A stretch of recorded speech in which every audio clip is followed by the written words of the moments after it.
श्री साईनाथଙ୍କୁ मोर कोटि कोटि प्रणाम। साईଙ୍କ कृपा बिना किछि भी संभव नुहे। आजिर कथारे आमे शिखिबा साईଙ୍କ कृपा किपरि समस्तଙ୍କ उपरे रहे। शिरडी साई बाबा सबुबेले कहूथिले मु सदा सर्वदा मोर भक्तଙ୍କ पाखरे अछि। जेउमाने मते भक्ति सह कुहंती मु तांकर दुख कष्ट हरि नेई थाए। साई बाबांकर महिमारे अनेक अनेक कथा रहिछि।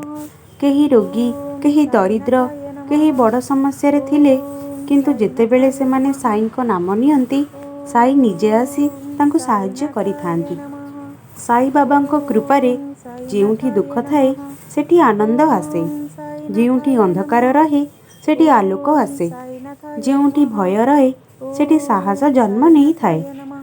साईଙ୍କ पाखरे धनी दरिद्र, बड़ छोट, जाति धर्म केबे बाधा हुए नहीं। से केवल गोटिए कथा कहती, सबका मालिक एक है।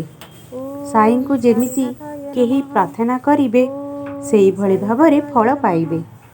केही प्रेमरे नाम नेले सेई नामरे मायर बंधन कटि जाए। केही आस्था सह पूजिले सेई आस्थारे चमत्कार हुए।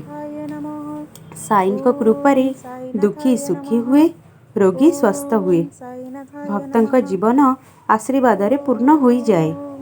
साईଙ୍କ कथा श्रद्धा और सबुरी रख, मु सदा तुम साथीरे अछि। आसंतु समस्ते मिसी हृदय कहिबा ओम साईराम। साईଙ୍କ कृपा सदा सर्वदा आम समस्तଙ୍କ उपरे रहु। ओम साईराम। जदि आपण मानकु मोर ए भिडियोटी भल लागिछि मो चैनल को लाइक शेयर एंड सब्सक्राइब करबा को केबे भी भूलिबेनी। ओम साईनाथाय नमः।